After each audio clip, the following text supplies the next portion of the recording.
Ayyeena shamaa akkam jirtu hordoftotaaf kabajamtoota OTS Sirsaa channel kunoo guyyaa irraa kana immoo wanta isin fayyada isin gargaara jedheetii yaade wanta ajaa'ibaa isiniif qabadee dhufeetiin jira hanga xumuraatti na waliin ta'uun daawwadhaan isiniin jedha. Egaan kunoo guyyaa irraa kana immoo waa'ee WhatsApp irratti jechuudha kan viidiyoo kana isiniif hojjedhe. WhatsAppiin keenya sagalees ta'ee meeseejii nuuf ergaa hin jiru kanneen jettanii fi furmaata isiniif laachuudhaafan dhufe jechuudha. Egaan WhatsAppiin keessan sagalee fi meeseejii garaagaraa kan inni isiniif hin erginee fi sababa garaagaraa ni qaba jechuudha. Egaan sababa sana barbaannee karaa sirreessinuu isinitti agarsiisuudhaafan dhufe jechuudha. Egaan jalqabarratti WhatsAppii keessan tokko akka inni isiniif sirratu gochuudhaaf gara siitingii seenuu qabdu jechuudha. Siitingii afuran isinitti agarsiisa guyyaa irraa kana karaalee afuran isinitti agarsiisa jechuudha. Karaa afuran kanatti fayyadamtanii WhatsAppii keessan iddoo duraan tureetti deeffachuu ni dandeessu jechuudha hordoftoota tiyya. Kanaaf siitingii keessa seenuu qabdu jechuudha. Siitingii isa jalqabaa argachuudhaaf jechuudha. Formaatni inni jalqabaa siitingii keessa akka seentaniin namoota baay'ee fi siitingiin keessan bifa kanaatiin yoo isiniif hin fidu ta'e wanti isin barbaadanii barreeffama isin iskiriin irratti isiniif barreesse kanadha jechuudha. Akka siitingii keessa seentaniin wanti isin barbaadanii backup and receipt ka jettu jirti. Backup and restore ka jedhu barbaaddattu jechuudha. Backup and restore kana keessa akka seentaniin wanti isin argattanii receipt ka jettu jirti. Rasiitii kan jettu kana bifa kanaatiin isiniif fidde jechuudha hordoftoota tiyya. Kanaaf al tokkootiif as keessa akka seentaniin isa kana akka hin cuqaasne isa kanatti fayyadamuu hin qabdan siitingii isa kana jechuudha. Factor data receipt ka jedhu kun bilbila keessan data hunda isaarra jiru isin jalaa balleessa waan ta'eef isa kana akka hin cuqaasne isiniin jedha. Isin kan isin cuqaastan kunoo isin isinitti agarsiisaa jiru kana network setting receipt ka jettu jirti. Network setting receipt kuni faayidaan isaa kunoo akkuma addan irratti argitanii al tokkootiif innaas cuqaastanii wifi mobile data bluetooth ka jedhu jira. Inni kan inni iddootti isiniif deebisu sababa wifi sababa dataan kan wal qabatu siitingii hin barbaachisne yoo isin oonii gootanii jiraattan yookiin immoo oofii gootanii jiraattan iddoo duraan tureetti isiniif deebisa. Sababa mobile dataan keessan WhatsApp wajjin waliin argineef immoo sagalees ta'ee meeseejii isiniif hin ergu waan ta'eef sababa kanaaf waan dirqama isin wanti gochuu isin qabdanii networkii kana resiitii gochuu qabdu jechuudha. Restore gochuu qabdu. Kunoo network setting receipt kan jedhu jirti. Ishee kana innaas cuqaasanii paaspoortii yookiin immoo ashaaraa harka keessanii isin gaafata. Paaspoortii kan bilbila keessanii jechuudha. Saniin booda al tokkootiif innaas isa galchitanii bilbila keessan irraa networkii jiru resiitii isiniif godha jechuudha. Iddootti isiniif deebisa. Data na jalaa balleessa jetanii uumaa waa tokko hin yaaddeena. Data keessanitti hin bu'u. Inni kan inni iddootti deebisu siitingii kan networkii wajjin wal qabatu wantoonni hin barbaachisne ofii foonii ta'anii yoo jiraatan qofaa iddootti isiniif deebisa jechuudha. Inni kan biraan immoo furmaatiin inni lammaffaan jechuudha. Siitingii ma keessatti jechuudha kan inni argamu application manager yookiin immoo apps kan jettu kunoo screen irratti isiniif barreesseetiin jira. Isin kana keessa seentu jechuudha. Apps yookiin application manager kan jettu jirti. Bifa kanaatiin applicationii hunda isaa kan isiniif baasu keessa ni seentu jechuudha. Akka kana keessa seentaniin isin wanti isin barbaadanii WhatsAppidha jechuudha. WhatsAppii keessan keessa al tokkootiif seentu jechuudha. WhatsAppii keessan keessa akka al tokkootiif seentanii kunoo iddoo kana irratti jechuudha. Iddoon namoonni baay'een itti dogoggoraati jiranii kunoo iddoo kanarraa permissionii yookiin ayyama kan jettu nu jira jechuudha. Permissionii kana keessa al tokkootiif seentu jechuudha.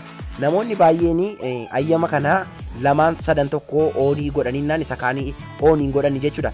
Garuu dirqama bifaan oonii godhe kanaatiin hunda isaayyuu oonii godhachuuti qabdu jechuudha hordoftoota tiyya. Kanaaf oofii kan ta'ee jiru yoo ta'e bifa kanaatiin jechuudha.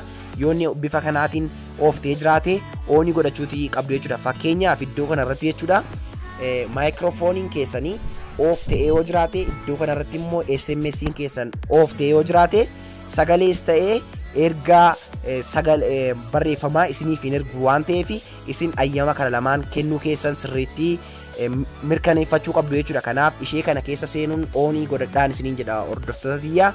Siitingiin lammaffaan kana fakkaata jechuudha. Egaan siitingii inni sadaffaan immoo jechuudha as keessaa siitingii keessaa akka baataniin wanti isin argattanii WhatsAppii keessan keessanii seentu jechuudha. WhatsAppii keessan keessa seentu.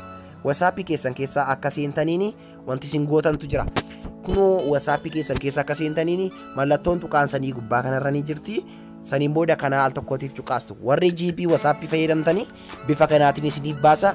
Warri WhatsAppii normaalii fayyadamtan immoo wantan cuqaasaa isiniin jedhu kana fayyadamtu jechuudha. Siitingii kana kunoo seetingis kan jettu jirti. Seetingis kan jettu kana keessa al tokkootiif seentu jechuudha. Namni WhatsApp qabattan hundumti keessan karaa kana ni seentu jechuudha. Seetingii keessa akka seentaniin kunoo chats kan jettu jirti. Chatsii kan jettu jirti waan ta'eef ishee kana jechuudha. Al tokkootiif kanarra ni cuqaastu jechuudha. Akka kana keessa seentaniin backup chat kan jettu jirti. Backup chatsii kana keessa al tokkootiif innaasin cuqaastanii bifa kanaatiin chatsii bilbila keessan irratti karaa WhatsAppidhaan groupiidhaan wantoota garaagaraa nama wajjin haasoftanii bilbila keessan irratti store godhee isiniif ka'a backup isiniif godhee jechuudha. Kanaaf al tokkootiif kana innaasin cuqaastanii chattiin keessan backup ta'ee jira waan ta'eef amma akka dingataa WhatsAppiin keessan isin jalaa badee yookiin uninstall yoo gootanii homaa rakkina hin qabu bilbila keessan irraa backup godhattanii waan qabdaniif isin irratti sun isiniin jedha hordoftootiyya. Kanaaf akka kana gootaniin wanti isin gochuutii qabdanii ammas gara seetingii dhuftaniitu application manager yookiin apps kan jettu keessa seentu jechuudha. Application manager yookiin apps kan jettu bifa kanaatiin isiniif barreessiti yookiin application manager kan jedhu application keessan keessa karaa isin seensisuu danda'u keessa ergi seentanii bifa kanaatiin isiniif baasa jechuudha. Kun seetingii isaa afuraffaati jechuudha hordoftoota tiyya. Kanaaf akka seetingii kana keessa seentaniin wanti isin gochuutii qabdanii kunoo WhatsApp keessan keessa seentu jechuudha. Akka WhatsApp keessan keessa seentaniin wanti isin gochuutii qabdanii clear data kan jettu jirti hordoftoota tiyya. Clear data kana cuqaastu jechuudha. Clear data kana yoo backup hin godhanne ta'e chat history keessan isin jalaa balleessuu ni danda'a waan ta'eef isin karaan amma isinitti agarsiisee chattii keessan backup godhadhaan isinii jedha hordoftootiyya. An backup godhee waan jiruuf homaa waa tokko rakkinan irratti hin uumu jechuudha. Kanaaf amma receipt godheetiin jira. Amma maal ta'ee jira jechuudha. As keessaa ni baatu jechuudha. Seetingii keessaa akka baataniin kunoo akka as keessa dhuftaniin isin wanti isin barbaaddatanii WhatsApp keessanii jechuudha.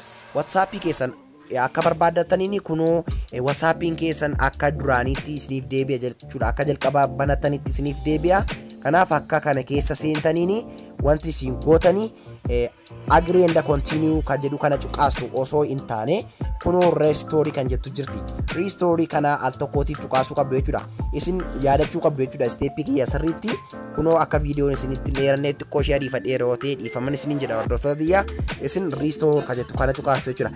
Restoring kun maal faayidaan isaa yoo jettanii faayila keessanii sida bilbila keessan irratti backup godhattanii waan jirtaniif yennaasin kana restore kanatti al tokkootiif cuqaastanii ittiin seentanii wanti inni isiniif godhu backup bilbila keessan irra sila kaa'attanii isiniif deebisa jechuudha.